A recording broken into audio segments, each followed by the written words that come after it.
Bismillahirrahmanirrahim. Assalamualaikum warahmatullahi wabarakatuh. Alhamdulillahirabbil alamin.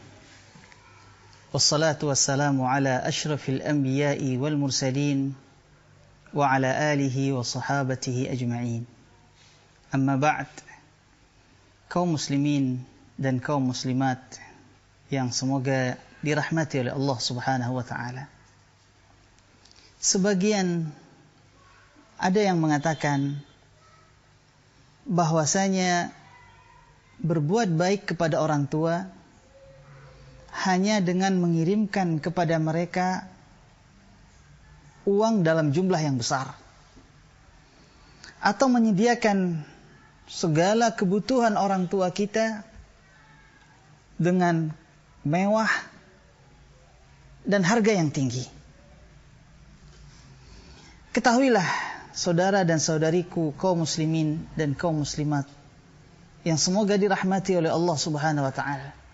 Orang tua kita bukan cuma butuh kepada harta kita, tapi mereka juga butuh kepada perhatian kita. Dalam suatu hadis yang diriwayatkan oleh Al-Imam Ahmad dan Imam Nasa'i dan juga oleh Imam Ibnu Majah rahimahullah,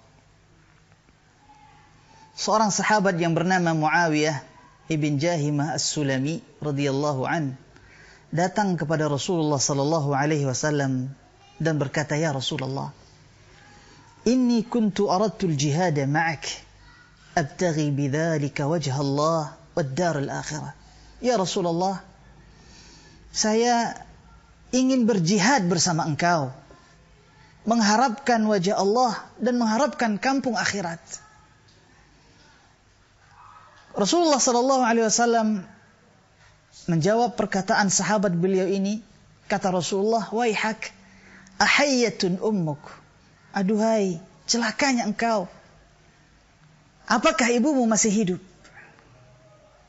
Sang sahabat menjawab, "Masih ya Rasulullah sallallahu alaihi wasallam." Kemudian sahabat tersebut bertanya untuk yang kedua kalinya dengan pertanyaan yang sama. Yang ketiga kalinya juga dengan pertanyaan yang sama. Kemudian Rasulullah sallallahu alaihi wasallam bersabda kepada sahabat tersebut, "Waihak, ilzam rijlaha fa thammal jannah." Aduhai, celakanya engkau. Tekuni kaki ibumu, maka di sanalah terdapat surga.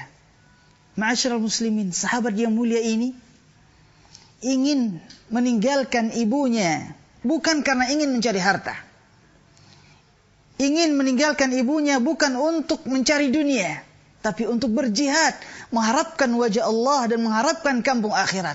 Akan tetapi Rasulullah sallallahu alaihi wasallam perintahkan sahabat ini untuk pulang dan berbakti kepada ibumu. Dan benar ma'asyiral muslimin, orang tua kita butuh untuk ditemani.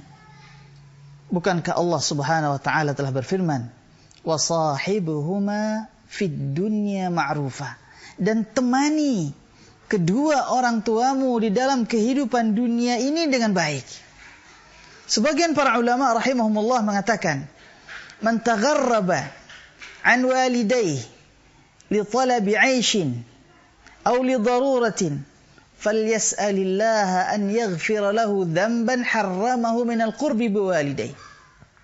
Barang siapa yang terpaksa meninggalkan kedua orang tuanya karena ingin mencari harta atau karena suatu hal yang sifatnya darurat, maka segeralah memohon ampun kepada Allah Subhanahu wa taala atas dosa yang telah mengakibatkan dia harus jauh dari kedua orang tuanya. Saya ulangi, barang siapa yang terpaksa harus jauh dari kedua orang tuanya karena mencari nafkah, mencari harta, atau karena suatu hal yang darurat, maka hendaklah dia memohon ampun kepada Allah atas dosa yang telah mengakibatkan dia jauh dari kedua orang tuanya.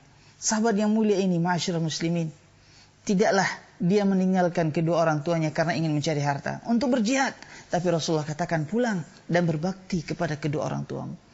Kenapa? Karena orang tua kita butuh bukan cuma kepada harta, tapi butuh kepada nasihat, butuh kepada bimbingan, butuh kepada orang yang akan membahagiakan dia di saat dia rindu dengan anaknya. Orang tua kita sangat butuh kepada nasihat anaknya. Tentu sebagai seorang anak, tidak ada yang mau atau tidak ada yang sanggup melihat orang tuanya menderita di dunia, sementara dia bersenang-senang dengan anak dan istrinya. Sebagai seorang anak, tentu kita tidak sanggup melihat orang tua kita mengalami sakit, kelaparan di dunia ini, sementara kita dan keluarga kita bersenang-senang. Tapi kadang kita sering lupa, kita sering tidak sadar. Kita kurang menasihati kedua orang tua kita. Kita selalu mengabaikan menasihati kedua orang tua kita karena kita berjauhan. Sehingga hendaknya kita selalu sadar, ini semua akan mengakibatkan suatu hal yang kita tidak inginkan di akhirat nanti. Apakah kita di akhirat nanti, ma'asyiral muslimin, sudah siap melihat kedua orang tua kita merintih, menangis, disiksa di dalam neraka, sementara kita melihat mereka dan kita tidak peduli apa saja? Apakah kita, ma'asyiral muslimin, sudah sanggup melihat tangan kedua orang tua kita dibakar oleh Allah Subhanahu wa taala di dalam neraka? Tangan yang dulu membelai kita, tangan yang dulu mengusap wajah kita, tangan yang dulu menggendong kita. Akibat kita tidak menasihati orang tua kita di dunia. Apakah, ma'asyiral muslimin, kita sudah siap ditanya oleh Allah Subhanahu wa taala tatkala orang tua kita nanti di akhirat berkata,